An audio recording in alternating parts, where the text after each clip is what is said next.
Hello my YouTube family, welcome to my channel. मैं हूं मुकेश जैनवा और आजकल मैं आपके लिए बना रहा हूं इंग्लिश ग्रामर की लेक्चर।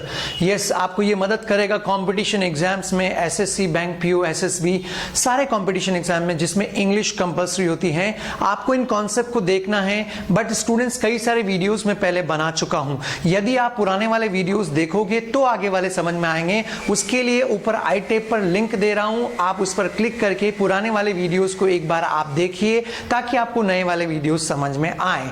आप वीडियो को लास्ट तक देखते रहिएगा and please subscribe the channel if you are new. Let's begin, शुरू करते हैं। प्रोनाउन फर्स्ट जो हमने इससे पहले डिस्कस किया था वो क्या था?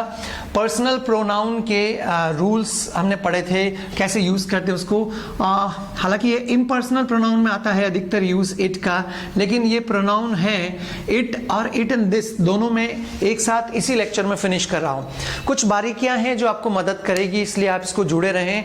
ऐसे भी स्टूडेंट्स होते हैं, अरे सर ये तो बहुत आसान है, लेकिन यदि आप एक बार एग्जाम्पल्स के थ्रू जाते हैं और एग्जाम में कोई क्वेश्चन आता है तो आप कभी रॉन्ग नहीं करोगे। देखते हैं हम लोग फर्स्ट यूज किसका? प्रोनाउन इट का। पहले हम इट के जितने भी यूजेस हैं मैं आप सभी को रूल्स के साथ बता रहा हूं।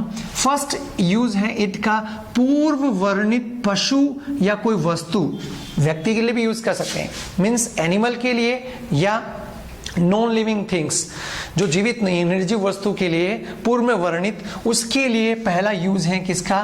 प्रोनाउन इट का। जैसे एग्जाम्पल है, look at the car, it's going fast. Car की तरफ देखो, फास्ट जा रही, इट्स गोइंग टू फास्ट, बहुत तेज जा रही है ना। तो पूर्व में वर्णित ये कार को रिप्रेजेंट कर रहा है, निर्जीव वस्तु को it.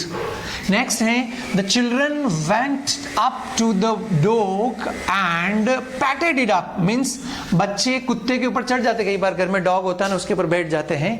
So the children went up to the dog and patted it, उसके ऊपर पैट किया। तो एनिमल को रिप्रेजेंट कर रहा है ये इट, ठीक है। Next, here is your pen, please take it, ये वस्तु को प्रेजेंट कर रहा है। ये रहा आपका पेन, इसको ले लीजिए, इसको ले लीजिए, मीन्स ये जो इट है इस पेन को दर्शा रहा है, मतलब वही नॉन लिविंग थिंग्स। तो एनिमल के लिए और नॉन लिविंग थिंग्स मतलब निर्जीव वस्तुओं के लिए इट का प्रयोग किया जाता है। ये पहला यूज है। आइए सेकेंड यूज पढ़ते हैं। किसी व्यक्ति की पहचान बताने के लिए, यहां पे कई बार लोग कंफ्यूज हो जाते हैं। किसी व्यक्ति की पहचान बताने के लिए भी हम किसका प्रयोग करते हैं? इट का। जैसे इट्स मामा ऑन फोन, माना कॉल आया, पूछा आपने कौन है, हु इज ऑन फोन, आप पूछोगे, सामने वाला क्या बोलेगा? इट्स मामा ऑन फोन, मामा है फोन पे। तो पहचान बता रहे हो फोन पे कौन है उसकी। Who's that? जैसे बाहर कोई आया, पापा ने पूछा Who's that? और आपने कहा पापा it's the postman, it's the postman. तो आप उसकी आइडेंटिटी बता रहे हो, जो व्यक्ति आया है उसकी। तो इट का प्रयोग पहचान बताने के लिए, और बच्चों के लिए भी यूज करते हैं, खास करके जब जेंडर क्लियर नहीं करना हो कि लड़की है या लड़का है, बच्चों के लिए। The baby has spoiled it's dress, तो यहाँ पे जो ये इट्स है गाइज, ये इट्स किसको बता रहा है? बेबी को। यहाँ गर्ल है या बॉय है ये नहीं बताया गया है, तो उसके लिए भी इट का प्रयोग करते हैं। The baby has spoiled it's dress, means baby ने उसकी ड्रेस को खराब कर दिया है। ये सेकेंड यूज है। थर्ड यूज है, नाउन प्रोनाउन को महत्व देने हेतु, नाउन और प्रोनाउन को महत्व देने के लिए इट का प्रयोग करते हैं। जैसे it was I who called you, ये मैं था जिसने आपको कॉल किया। कई बार हमारे ऑफिस में आते लोग कॉल करके और आते बोलते sir it was I who called you, मैं था, महत्व दे रहा हूं मैं अपने आप को। नेक्स्ट, और it is you who can solve this problem, महत्व दे रहे हैं व्यक्ति के ऊपर, तुम हो, ये तुम ही हो जो इस प्रॉब्लम को सॉल्व कर सकते हो। It is you who can solve this problem. यदि आप स्पोकन इंप्रूव करना चाह रहे हो स्टूडेंट्स, तो मेरे साथ में रिपीट करिए, it is you who can solve this problem. It means आप सामने वाले व्यक्ति को महत्व दे रहे हो। It is you who can do this work. Next, it is the place where he met me, महत्व दे रहे हो जगह को, है ना, ये वो जगह है जहां वो मुझे मिला। It is the place where he met me, place को बताने के लिए इंपॉर्टेंस दे रहे हो, है ना। थर्ड हुआ। नेक्स्ट, फोर्थ यूज है इट का, समय, तारीख, दूरी, मौसम के लिए भी इट का प्रयोग करते हैं। समय, तारीख, जैसे इट इज अबाउट डिस्टेंस का, फर्स्ट यूज है दूरी के लिए। It is about 100 kilometres from Udaipur.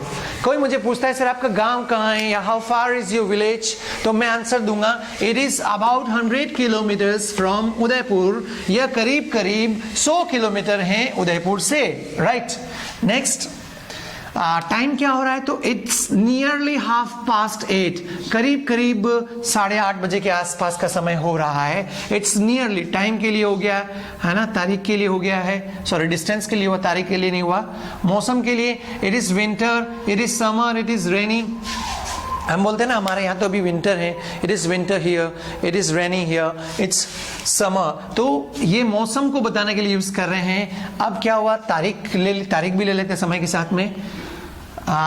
It's raining, sorry it's 3 अक्टूबर बताना है, 3 अक्टूबर है तो इट्स 3 अक्टूबर टुडे, आज 3 अक्टूबर है। समय बताना है, टाइम भी इसमें मैंने लिखा नहीं लेकिन आप मैं बोल के वर्बली बताता हूँ। इट इज 7 o'clock, अभी 7 बज रही है, तो हम क्या बोलोगे, इट इज 7 o'clock। टाइम को बताने के लिए भी इट का प्रयोग करते हैं।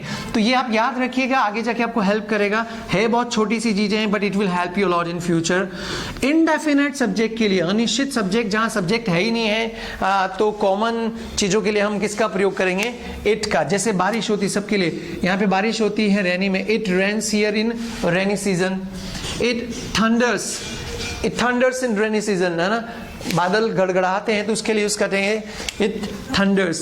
और यदि बर्फ गिरती है तो इट स्नोज, इट ब्लोज, फटता है। तो ये यहाँ पे कोई सब्जेक्ट है ही नहीं तो हम इट का प्रयोग कर रहे हैं। और इसके अलावा कुछ एक्स्ट्रा एग्जाम्पल ले लेते हैं जहां पे सब्जेक्ट नहीं होता है, तो उसके लिए इट के तौर पर ही आपको इनडेफिनेट सब्जेक्ट के तौर पे इसको यूज करना होगा। जैसे it gets very crowded here in the winter. जैसे Udaipur is a tourist city, many people visit, मतलब पूरे दुनिया से लोग यहाँ पे आते हैं, तो इट गेट्स वेरी क्राउडेड, बहुत क्राउडेड हो जाता है यहाँ पे, खास करके विंटर में बहुत ज़्यादा पर्यटक आते हैं यहाँ पे। तो ये इट एज ए सब्जेक्ट की तरह काम में लिया है। It is interesting, extra example भी लिखा, हम बोलते हैं ना wow it is interesting, it is boring, it's very nice, तो उस सेंस में भी इट का प्रयोग किया जाता है। यहाँ पे सब्जेक्ट नहीं तो इट, ये बहुत अच्छा है, ये बहुत अच्छा, उस तौर पे हम लोग इसको यूज कर रहे हैं। नेक्स्ट है एक्सक्लेमेटरी। एक्सक्लेमेटरी मतलब वही समझे आप, जब विस्मयाबोधक वाक्य में प्रयोग करना हो तो वहां पर भी इट का प्रयोग होगा। जैसे wow what a beautiful parrot it is, आगे सिंबल लगा रखा है मैंने, देखिएगा किसका, exclamation symbol. Wow what a beautiful parrot it is means wow कितना सुंदर तोता है ये, तो इट का प्रयोग किया है सिचुएशन को बताने के लिए। Next, what a large house it is, बहुत बड़ा मकान, हम बोलते हैं वाओ कितना बड़ा मकान है ये, तो इट यहां पर एक्सक्लेमेशन फील दे रहा है। 7th एक्स्ट्रा एग्जाम्पल लिखे हैं मैंने जो अलग अलग सिचुएशन में काम में आते हैं, खत्म नहीं हो रहा। इट के और भी कई सारे एग्जाम्पल है लेकिन मेरे पास स्पेस की लिमिटेशन है, इसलिए जितना संभव है मैं आपको बता पा रहा हूं। Next, it is risky to invest in share. अब इस पर्टिकुलर फॉर्मेट पे आप बहुत सारे सेंटेंस बना सकते हो। शेयर मार्केट में पैसे इन्वेस्ट करना जोखिम भरा है, it is risky to invest in shares. Next, it is wrong to travel without ticket, गलत है, बिना टिकट से यात्रा करना गलत है। It is wrong to travel without ticket. अब इसके जैसे और भी बना सकते हो, अरे sir it is easy to solve, आसान है सॉल्व करना, it is difficult to do this work, है ना। तो इट के ऊपर ऐसे और भी एडजेक्टिव का प्रयोग करके आप इस प्रकार के प्रचलित सेंटेंसेस का आप बना सकते हैं और ये स्पोकन में भी काम में आएगा। और यदि बनाते हो तो कहीं ना कहीं यदि आपको फ्यूचर में रिटर्न इंप्रूव करना है तो उसमें ये आपको बहुत मदद करेगा। उसके अलावा कुछ एक्स्ट्रा एग्जाम्पल मैंने लिखा जो आपने शायद सुने हो। इट डजंट मैटर, कोई फर्क नहीं पड़ता है, it doesn't matter, right. Sir आपका ये ग्लास गिरा दिया, it doesn't matter, leave it. It is hard for them to talk about their problems, उनके लिए हार्ड है, मुश्किल है उनकी प्रॉब्लम्स के बारे में बात करना, है ना। तो ये इट के ऊपर एक्स्ट्रा एग्जाम्पल थे जो मैंने बताए हैं। अब इसके साथ में ही हम ले लेते हैं दिस, इसके साथ में ही हम क्या लेते हैं, दिस। दिस भी एक प्रोनाउन है, इसको तो क्या बोलते हैं, इट एक तरह से बताया था अभी आपको शुरू में मैंने क्या, इम्पर्सनल प्रोनाउन कहा जाता है। दिस का प्रयोग, जो सबसे बड़ा प्रयोग है, ऐसे तो कई सारी जगह काम में आता है, बट दिस का जो सबसे मेन प्रयोग है वो as a subject to tell name and identity of any person और थिंग। किसी वस्तु या व्यक्ति की जब नाम या आइडेंटिटी बतानी हो तो वहां पर हम लोग दिस प्रोनाउन का प्रयोग करते हैं। जैसे दिस इज अ कैट, तो आइडेंटिटी बता रहे हो उसके बारे में, उसका परिचय दे रहे हो, दिस इज अ कैट, ये एक कैट है। तो एक सबसे बड़ा यूज दिस का यही है। दिस इज माई ब्रदर, तो आप परिचय दे रहे हो उसका कि दिस इज माई ब्रदर। किसी पार्टी में आप गए तो आप अपने भाई का परिचय दे रहे हो, दिस इज माई ब्रदर, उसके भाई की आइडेंटिटी बता रहे हो। Next, this is titanium education. Students, कई बार हमें लोग कॉल करते हैं तो हम बोलते हैं hello guys, hello good morning, this is titanium, means हम परिचय दे रहे हैं अपने इंस्टीट्यूट का। This is my friend, friend का परिचय दे रहे हो, उसकी आइडेंटिटी बता रहे हो, hello hey friends, hello guys, this is my friend Ashish, तो परिचय देने के लिए दिस इज माई वाइफ, ऐसे करते हुए ये सबसे बड़ा यूज है दिस का, परिचय देना, किसी के बारे में आइडेंटिटी बताना, नाम बताना। कुछ एक्स्ट्रा एग्जांपल भी लिखे हैं जो दिस से बने हुए हैं। Is this the book you asked for, जैसे आपने कोई क्वेश्चन के लिए पूछा, कोई पूछा बुक के लिए, तो मैं वापस बता रहा हूं, is this the book you asked for, क्या ये वो बुक है जिसके लिए आपने पूछा, right. Next, are you busy this time, पूछना है क्या आप इस समय व्यस्त हो, या are you busy this afternoon, आप इस आफ्टरनून में व्यस्त हो, तो उसके लिए भी दिस का प्रयोग किया गया है। यहाँ पे दिस के मैं सारे एग्जाम्पल लिख रहा हूं, आप लास्ट में लिखिएगा। दिस संडे, इस संडे को, this Friday, I'll come, I'll visit your institute this Sunday, I'll visit your institute this Friday, तो उस सेंस में भी दिस का प्रयोग कर सकते हो, इस रविवार को, इस शुक्रवार को। Last time, where did you hear this, where did you hear about this, कहाँ सुना इसके बारे में तुमने, where did you hear about this, इसके बारे में तुमने कहाँ सुना।